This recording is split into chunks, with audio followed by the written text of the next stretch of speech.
What is up, everybody? So, kind of a experiment in real time. I had no idea how much disappointment I'd be met with or admonishment I'd need to listen to.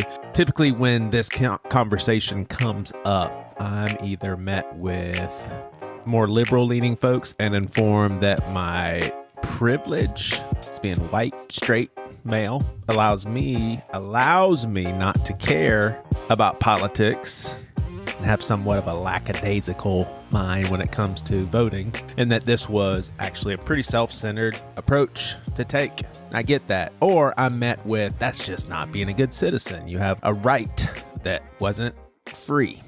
It was fought for, and you should use it.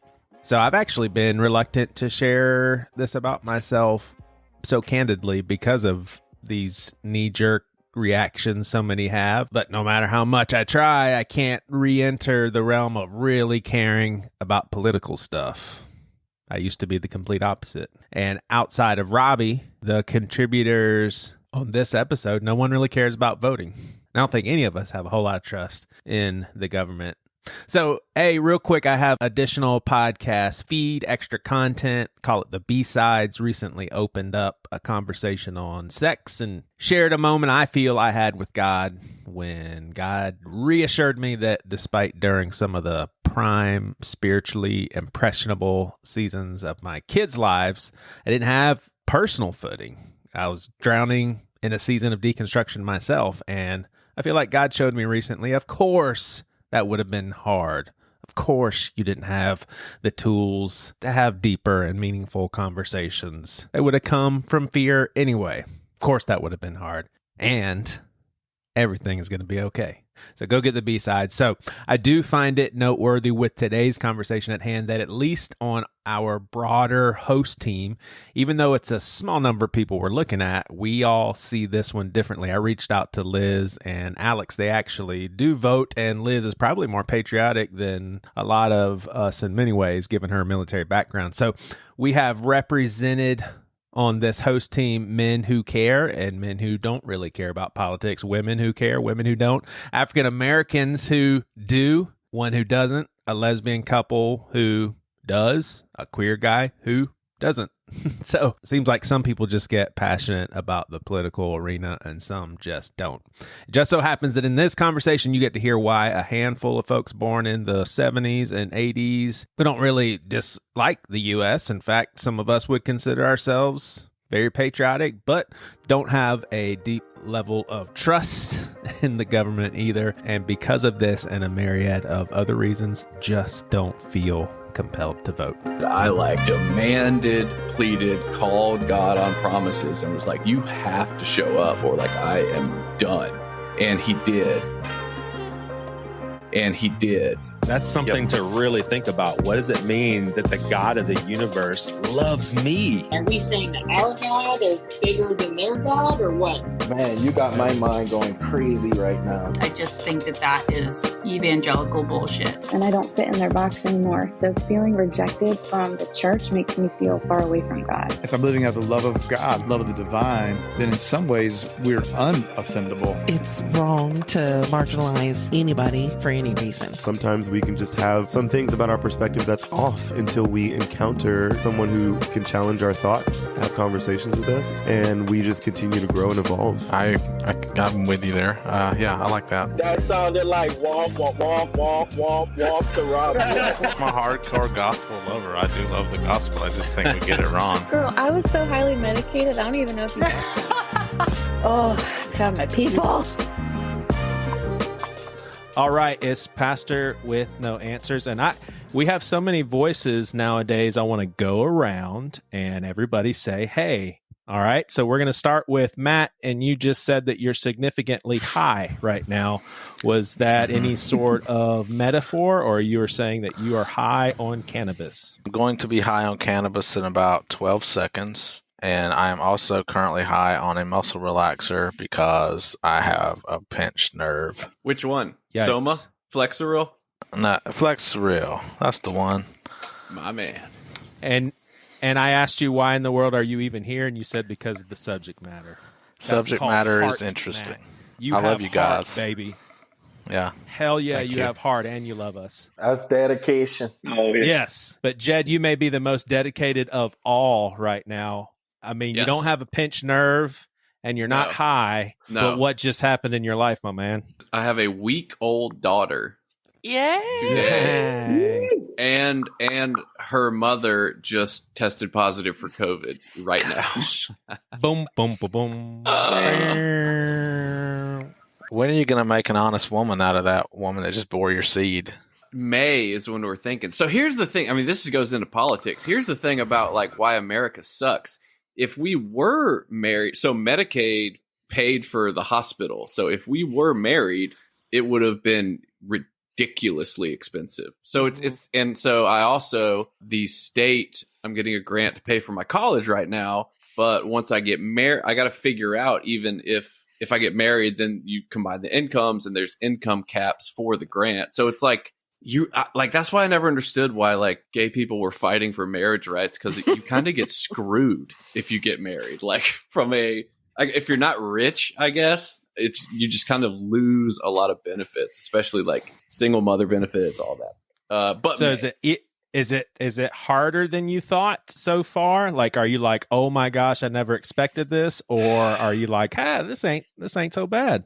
It's the hard part for me right now is because I can't do. So I'm doing. So number one, the dad switch. You're not doing turned it on at all right now because no, I'm not. I'm can't doing really a podcast. Well, anyway, that's a separate conversation. But I don't know if you just got my joke or not, because I did. You just said I did. The passion is still alive, Joey. Are we going into talking? I Children thought we were all going to say hi first. I know. Yeah, I would like that story, but people don't know how to Okay. follow the rules. I don't. It's because you started out with the high guy. Yeah. Jed, big congrats, man. Congratulations. Thank you. Yeah, for sure. And I have lofty expectations of us podcasting a long time together, so it's going to be just like tomorrow, and you're going to be talking about this little girl's graduation. That's what everyone says. So class of 2048. I'm not going to know. I'm not going to remember her name, but I'm going to I'm not going to remember your name. Like his but I'll math congratulate is, you for something. I'll know something is congratulatory. Is it an accurate year? Speaking. Yeah, he giving himself Alzheimer's just in the present day. I just want an early retirement in the nursing home, and then I'll tell you, Robbie, I love you so much, but I will for sure. I will lie to doctors and say he has it too. I promise you, he has it too. He's lying to everybody. He's forgetting everything. So you're going to come in the nursing home with me. Why don't you just ask him to come with you? By that time, he'll be nice and old and ripe. Y'all can probably just come up with a plan together. Be like, hey, we should go to that nursing home about 85. Right. He probably go along with you without the lie. That's when I'm gonna start doing drugs again. 85 is my it's on, dude. That sounds like a good hook plan. it up. Yeah. I heard some sarcasm in Robbie's voice. That sounds like a good plan. Yeah, you'll see in the news like 87-year-old man robs pharmacy. It's like, oh crap. All right, our wienerless host, go ahead. What? I don't even know. I think you talk about Go ahead, Amy Robbie. saying hi. Oh, Amy. Yeah. Oh, I thought Robbie was going to talk about his accident. Oh gosh. I just wanted to see. Robbie, you had an accident that got rid of your wiener? No, very much still there. Very much still there. What did I miss?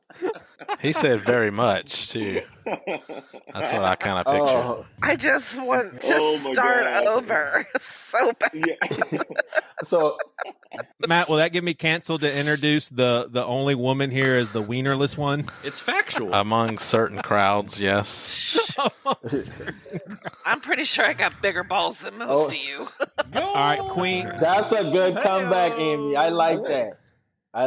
That was a good comeback. You. Let me give you the introduction that you're due. One of my favorite people of all time. Hell yeah, Amy Alderman. What's up? I'll take that. Yay. How you been doing? You just had a baby 17 years ago. I know. I just ordered graduation invitations last night, and that was like, whoa, that was weird. Whoa, I need to get on course. Yeah, it was Maybe weird. text me and tell me what all you've done so I can know if I'm behind or not. Well, it's just whenever your school does it. So just talk to That's Rosa. true. So we did her cap, gown, tassel, and invitations. It was a little bit weird. Like, it's not as sad as like when my oldest left, because when my oldest left, like, she left our house and everything, and Audrey's going to be here for at least a year or two because she's going to do nursing school at Tech. So it's not as sad. Word up. But it's weird. No, for sure. I'm feeling you. I'm right there with you. All right, Robbie, what's up? How's life? What's up, everybody? Life is good. Nothing too much to report. I've been working on my nonprofit stuff, and I've been fully involved in the football world. Know a little bit more. Do you want to tell people about now. your nonprofit? Yeah, I'll tell them about it. So I launched a nonprofit this year called Madison Arts, and we basically support independent artists by helping to expand their platform and give them education and mentorship to get them to a sustainable career in whatever their art form is. So we plan events and all of that, and I'm getting ready for an end of the year fundraiser to gain some support for operating funds. That is awesome. Yeah. I'm not following that shit. Yeah. Don't even introduce me after that. Oh my God. We good. I don't. We'll give you a little like bibbity bop. Okay, there we go. And Here then- I go. Here I go. What's up, y'all? Welcome to the podcast. You know what I'm saying? I'm trying to start a youth group, and I want to stop all the violence in the world. You can't. Y'all, how Stoy is so disconnected from evangelicalism. Like, he doesn't know how sketchy it sounds for him to say, I want to start a youth group. You can't. Stoy. You can't follow. Really sketchy. Robbie is so wholesome. How you want me to follow that? Like, I'm trying. You should have did me first. I mean, if you want to be around youth, Stoy, then you have to say you want to start a church, and then you can be around the youth group. You can't start. No, you just say you want to be a Catholic priest. All of that was freestyle, and I know everybody know my voice because y'all speaking and y'all articulating things the right way. Y'all put y'all format of y'all sentences. All of that come out right. I didn't say church before youth group. I don't know all of that stuff, man. People, I try to freestyle wholesome, and you correcting that. I'm trying to be like Robbie, and you correct like, man, Stoy, you ain't doing it right. I know. I know I ain't doing it right. Stoy, give us the year that you expect the youngster to be an NBA rookie. Like, do y'all have y'all's eyes set on a year? Like, thinking through after freshman year of college, like, what's the game plan? How loose is it? How fluid? If you would have asked me this question a month ago, before the girlfriend came into the picture, I would be telling you sophomore year college, he definitely would be ready. But right now with the little girlfriend in the picture, and I have to always refocus him. I mean, he's really showing that he's my child now. Like it's starting to come out. The story's coming out. Yeah. And I was hoping that would have been on delayed entry program, but now it's here. No, I love his little girlfriend. She a cute little girl, and they make a great couple. But I just want him to stay focused like he's been. He works hard. So I would say, to answer your question, Joey, and not ramble on, because I know we're being filtered, we're being censored, because you don't want to edit too much. So I'm going to answer your question. I think probably I'll still say sophomore year, but definitely by his junior year of college, he'll be ready for the league. He's a special player, man. That's awesome. Not just because he's my son. He's got it. He's got the it factor. Yeah. Well, it's going to be cool when he's an NBA star and we get to be the podcast that he comes on and talks about postseason. Oh, I know, right? He's going to come on with Daddy. I know. He's going to come on with Daddy. Hell yeah. All right. So I want to tell y'all 2 old people observations that I had personally. I'm reflecting a lot. Like the time has just flown by and I'm like, I can't believe I'm 46. And so these sorts of things happen. One of them I think is funny.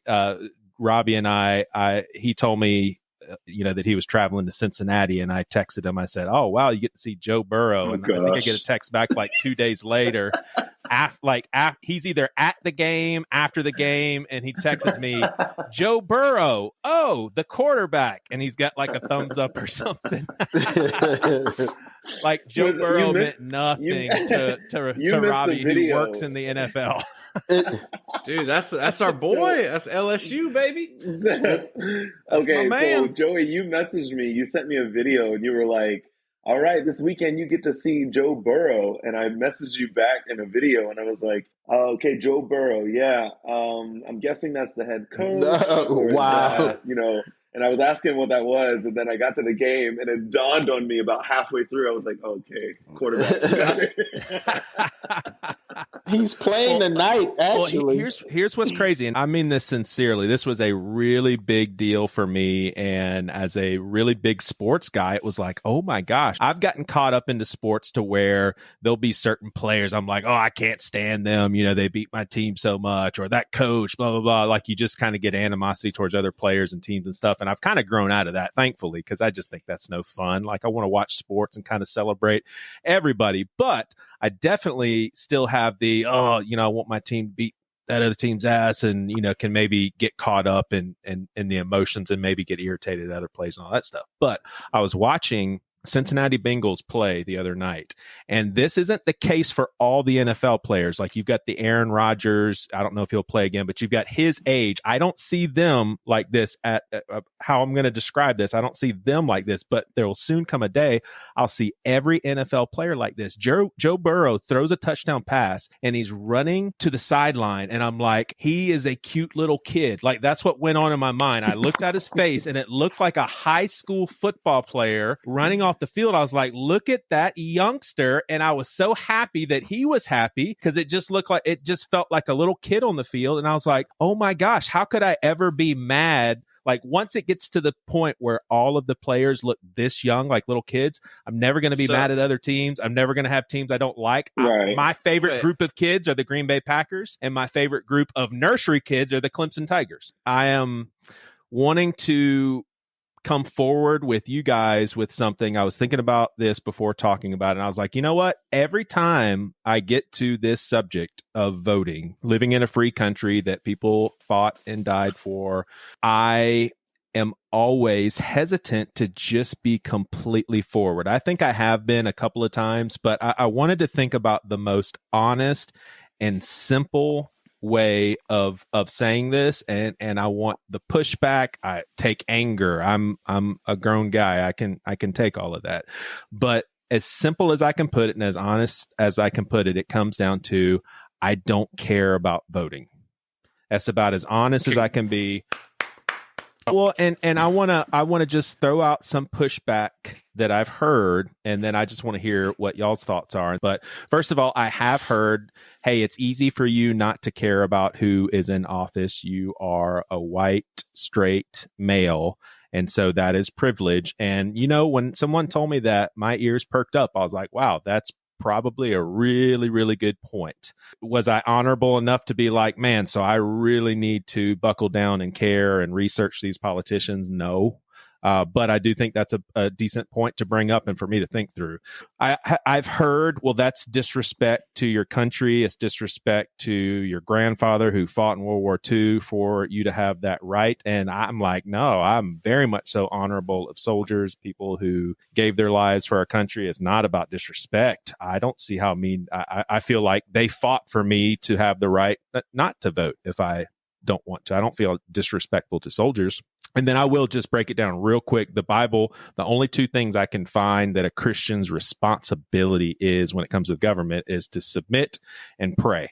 for it. And obviously we could talk about those two things a lot, but we're not. It's just those two things that I've been told this is what you do when it comes to being a citizen of a country. So when people tell me that's not really a Christian approach to take, I just don't agree with that. But I want to hear if there's anybody that you're listening right now and you're just like, that's kind of messed up, or maybe surprises you and you don't like that you heard that. Like, is there anybody that has some offense?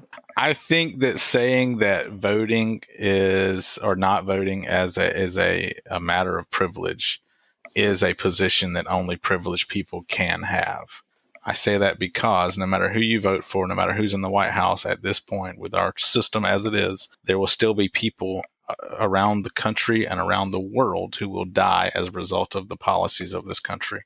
And that's why don't fucking vote unless they earn it. If they say they're gonna do something about the endless war and about the bombing of Pakistan or Palestine or any of our various entanglements, then vote for them. Then they earned your vote.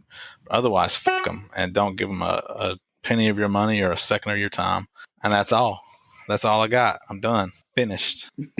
I will say I have changed my tune about local voting because there was a recent vape juice ban in Louisiana that is complete bullshit that affects me directly. And it's like, so local, yes. Federally, I think it is because of vaping.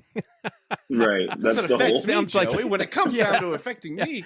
Hey guys, if it has to do with vaping, then vote. Otherwise, well, dude, I can go to the gas station and buy Kratom vodka and Delta 8, but I can't buy nicotine. Like, okay, appreciate it. But Jed, I have heard someone recently, because I was talking about this with somebody else, and I heard somebody recently say they feel the same way I do about the federal politics, but when it comes to local, it's a whole different story. And I was like, wow, that's the whole thing. Like, this government wasn't made for 350 million people, right? But locally, sure. Like, because like, I'll see my mayor president, that's what it's called in Lafayette for some reason. I can see him around. Like, people know him. People know his family. But to Matt's point, if you don't see that this whole system is gamed and rigged at this point, then like, I don't know what to tell you, and nothing's going to change. It's all corporations that are just completely embedded in the system. I still, unfortunately, stand by. I think the only thing that will ever change something is like a violent revolution a la France. Like, the French have it right, dude. Their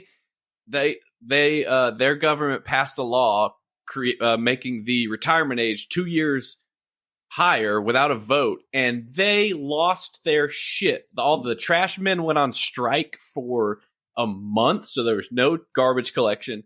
All the workers went on strike. They rioted in the streets, and guess what? Like, they relented. Good job. Jeez. But we can't do that because we are all in debt, and we all have to work because we can't afford anything. So we're all just these wage servants that cannot revolt. Plus, we got Tiger King on Netflix. So, like, I'm good. Amy, what about you? You were saying beforehand that it doesn't sound like you really give a rip about voting. I don't vote locally. I don't vote federally. I don't care. I don't get in the middle of it. I think that we are all fed rhetoric. I think it's all filtered through someone's own lens and agenda. So I don't even think if you're hearing someone speak on a platform during a debate that what they're saying even has an ounce of truth to it, even when it's coming out of their own mouth. And so there's absolutely no winner, no good candidate. And whenever, like, you have people who align with a particular party, it's literally because they just want the votes of those people and they could care less about the people themselves. I don't believe there's a single candidate that's in it for the people. I'm not going to condone any of them. Well, good Lord, I hope we get some pushback from Story Robbie. Wait, the last person Amy voted for was Kelly Clarkson. Amen. Robbie or Story, are we going to get some pushback from you guys? We're in the same neighborhood, I would say. I just don't believe in the system at all. I think people recognize how much of a game it really is. I've seen the pattern since I was a kid, and noticing that It doesn't matter what side you pick, you're still getting the same dose of corruption. You're getting the same dose of what they want us to do. Whenever you choose a side, that's all they need to happen. They just need you to pick a side. It doesn't matter what your beliefs are. It doesn't matter how you feel about the other side. As long as you're against the other side, they keep us not making any progress as a whole, as a people, because other nations and countries, they prosper doing things completely the opposite from how we do it. And somehow we're in debt. Like Jed said, we can't revolt because we got to worry about paying our taxes and paying our rent and paying out. Like you really don't have a voice. You think you do, but you really don't, because the system is designed to keep us exactly where we are, no matter which side you put in. So you either pick in your evil because they said one or two things you like, or you like the candidate's hair, or you like what they did on a reality show, or like it's such a game to me that I can't participate, because then I'm being a part of it. And I know sounds like our group is a part of it too, because this a podcast full of independents. Like we all we don't want nothing to do with it, you know? Yeah, I'm surprised. I thought there'd be some to the contrary. That's interesting. I've seen the pattern too much. We're still discussing abortion rights, guns. The topics of discussion is exactly the same. And people sit back and wait and listen. It's like, okay, he's a Democrat. This is the side he's going to be on. And then we get one candidate that's refreshing and like, oh yeah, they get it. They're for the people. And soon as they get in office, you realize you ain't no different. So it's just politics and being fed rhetoric. When you're being fed, like somebody said it, I think we're getting what they want us to get because they control the media. So that plays a big part in it as well. And here people will hear this differently. I'll explain it if it's needed, but I also consider myself patriotic. I like, and that has more to do with the people. It's like this is who we have in this country. I love my fellow Americans. Some of us have it harder than others, but I love everybody. During the Olympics, sure, I'm rooting for everybody, but I also want the Americans to kick ass because that's my country. That's one sentence is like it boils down to, they have figured out you keep us fighting a culture war and we will never fight a class war. And that is the game plan, and it's working so well. Flawlessly. So well. And it's always going to work. But who's managing that? Like when you say something like that, who's in charge? Like Raytheon, these giant mega corporations it's capitalism. The wealth gap is getting the middle class is disappearing. So they're going to fight to keep their way of life. And part of that is making sure you have to exploit the workers in order to remain. You know, the fabulously wealthy have figured out how to become lowercase g gods on this earth, where they have a different life than we do. They can basically do whatever they want in this world. They're going to keep it that way. And like, we do not exist in the same reality they do. Like, they don't care about trans rights. They don't care about gay rights. They don't care about, political correctness. They do not. You think Disney gives a shit? They don't. 100%. But like, what they do care about is keeping us fighting each other. And I mean, that's a fact. The bigger picture is that it takes millions and millions and millions of dollars to become elected, and then you are owned by who elected you, and you don't even care about human rights anymore, because we have people in our own country, we have homeless epidemics, we have big pharma epidemics, where we have these opium crises going along in our country, and other issues like that. We have major breakdown issues in our country, and what we're seeing on the news is BS that they're feeding us, that we're listening to. And then it's like, well, I hate you and I'm going to cancel you and I'm going to be angry at you because I want to take, a statue down, and then someone else is like, oh, look, the white man is bad. And white people and black people are like, no, I totally do want to get together and I do want to hear your side. Yes. And then you have like people who are like, oh, I would never elect anyone who would ever legalize abortion. And it's like, okay, but look at all the other things they stand for. Like, you know what I'm saying? Like, it's utter ridiculous. Like, they just, like you said, they have figured out a way to keep us arguing and backbiting, and don't look at us, look at each other. And it's ridiculous. The millions of dollars it takes to get elected, never is the good guy going to win. Never is he going to get ahead. He's always in somebody's pocket. Always. I want to hear what Robbie has to say, but I just can't stop smiling. I thought that my cynicism was going to ruffle some feathers, and you guys are like 10 times worse than me. You have woken up from the Matrix. Thank God. Yeah. This gives me a lot of hope. A lot of people point to like when JFK got shot, that was it. That was the end of that version of America. It's crap to say if you don't vote that you're not patriotic. That's not true.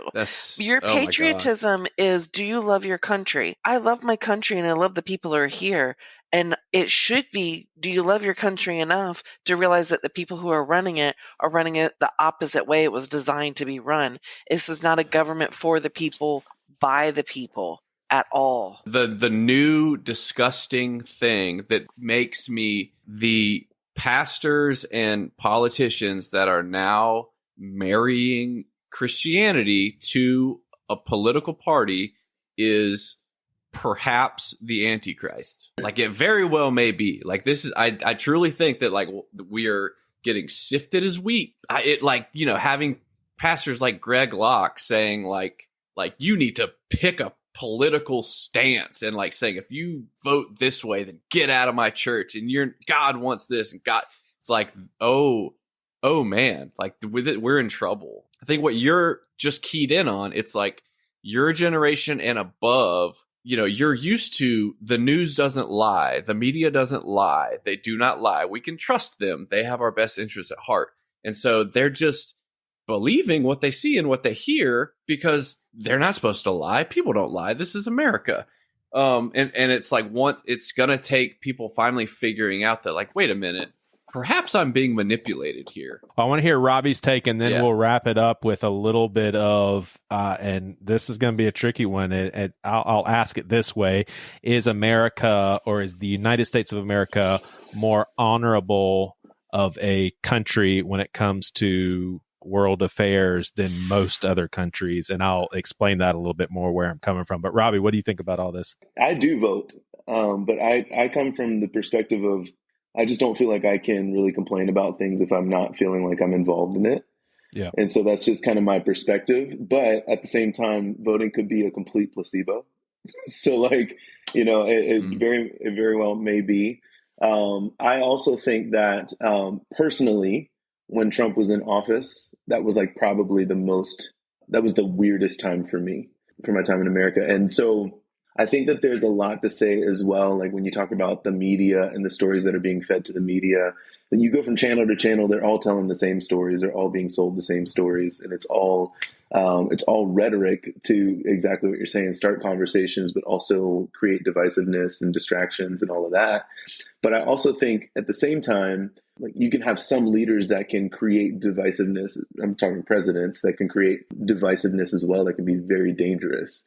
And I felt like with the Trump administration, it almost felt like we were going towards more of a dictatorship than anything else, it just felt dangerous to me, on the local level, specifically in Charleston, because I haven't really gotten involved too much here in Houston. I felt like I was involved a little bit more because I was in meetings with the mayor. I was in some of those conversations where watching leadership actually wrestle with things and ask the question, what would make it better for our communities? And so that to me makes it feel real, and it makes it feel like there's actual effect that's happening there. Now on a country level, who knows? But I agree exactly with what you said, Jed. I think that generally speaking, it's the wealth gap that makes the biggest difference there. Everybody's wanting the tax cuts and the tax benefits and writing a more glorified story. So, but I still kind of sit on the same side of like being more involved feeling at least like I should be involved in it. I don't know if it makes much of a difference, but I hear what you're saying. That's kind of where I'm at. Yeah, I respect that. I respect Yeah. that. And I don't agree with you can't complain if you don't vote either, because we have the freedom. I'm just saying, I'm just throwing this out there. Here comes the James Allen they're talking right now. James Allen, redneck thug. Go for it. Redneck thud? What? Thug. Thug. Jeez, I can't even get it together tonight. Okay, so I don't agree. I think that, and I've had that thrown at me many, many times, like, well, I don't want to hear you complain if you're not doing your part. I am doing my part by abstaining from voting from these people and expressing my opinion at the same time, because I'm in a country where it doesn't matter how I vote. So, I mean, certainly I can talk about it and talk about the fact that it doesn't matter. My vote means nothing. And Joey, you must not have listened to the episode me and Hayne did with the QAnon chaos on the cross. Oh, I did. You did. So remember, I asked him straight up. I was like, "So, do you think it is an ethical position for a Christian to abstain from voting?" And he was like, "Yeah, I could see." That's right. I do remember that. And I'm sorry. I accused you of not listening. I wanted to ask Robbie, the voter of the group, do you vote your party or do you vote who you think is the best candidate? This is a two-part question. When you answer that one, I want to know if you think the person that you voted for made a difference at all in the issues or the problems that you voted for them for. Yeah, so I would say that I'm a little bit later. I'm a little bit late to the politics game. I think I probably started paying a little bit more attention with Obama's administration, but just because I was older. I think I was like 22 maybe when he first got elected. So starting to understand things a little bit better. The general tone of it, though, felt so to answer your first question, usually I have not been really involved in this year researching just because my brain has been in a billion places. I actually forgot it was Thanksgiving next week, but typically I'm trying to, I watch debates and I listen to at least some of the narrative to try to get a bit of a read on each person and to see what values that they're going towards. For example, in the presidential debate last time, I was actually more of an Elizabeth Warren fan personally. But in a similar reason why Jed was talking about vaping, because one of her big things was getting rid of the student loan debt. We talk about our country's in debt. It is in debt, but at the same time, it's like a lot of the debt that we've created is university student loan debt, which makes no sense whatsoever. I think that she had an innovative plan. I also agreed with a lot of what Andrew Yang was talking about with the use of technology and, really just trying to be forward thinking and give, a lot more platform to our scientists in our community. So people had some innovative plans that were in place. And so I definitely followed it and kind of leaned in that direction. I don't think that I vote for a party, but, values based, I probably do. I probably lean more towards democratic values just because I feel like they're a bit more inclusive in nature. And for me, it's more about how are we going to care for our communities? Because I do see such disparity. I see such a big gap. And what really gets to me, for example, when we talk about abortion rights, pro-life, whatever you want to relate it to, Christianity or whatever, people are quick to have a mouthpiece about it and to have an opinion about it, but they're not quick to actually do something to say, hey, I'm going to force you to have this baby. But if that woman is in a bad situation, they're not really offering resources and support for them anyway. It all feels very hypocritical. So I usually just try to be more intuitive about who do I feel is going to make the biggest difference towards that. And I would say with the Obama administration, I think it just felt like a little bit more unified space. I did vote for Joe Biden. Don't crucify me. Robbie, we don't care. We don't care who you vote for, You can't tell. This crowd don't care about none of the candidates. Yeah, well, yeah, I can tell y'all don't care. Yeah, nobody's going to judge you. Yep. Oh, my God. Get out of here, you Biden supporter. Yeah, wrapping this conversation up, here's how I'll frame this. And, we have some conservative listeners who will be like, what are you even talking about? And so I'll give a bird's eye view. like when I think of America and America's government, I think of day one, we don't have any honor or respect for the people who are in newfound land. And we see ourselves as conquerors, and we're going to conquer this land, and we're going to do it in the name of God. Years of slavery that led into more time of gross racism that, was just rampant in society, still is. I'm optimistic that it's getting better than what it was in the 60s, but that's what I mean when I question the morals of America. I'm not an American hater. I don't see big picture. We are the good guys. However, I will also say I think this is the best place to live. I'm thankful to be here. I don't know what I think about all the different wars, but I'm very thankful for people who sacrifice their life for others. I'm thankful for freedom of speech.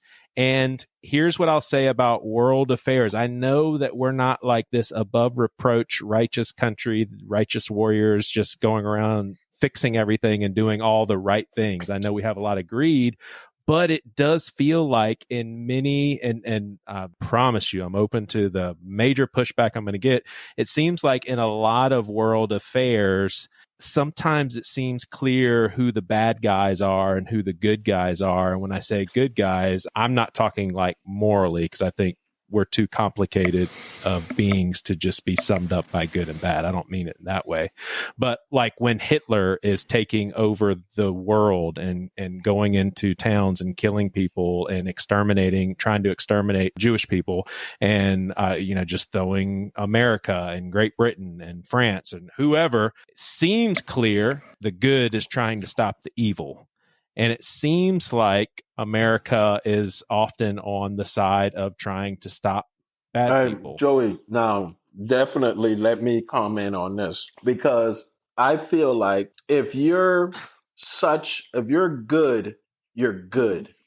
You're not good in this situation and then bad in this situation. Like, America has lied from day one. If you can't even teach your own people the truth about what's going on in their history, how the hell you gonna give me somebody else's story accurately?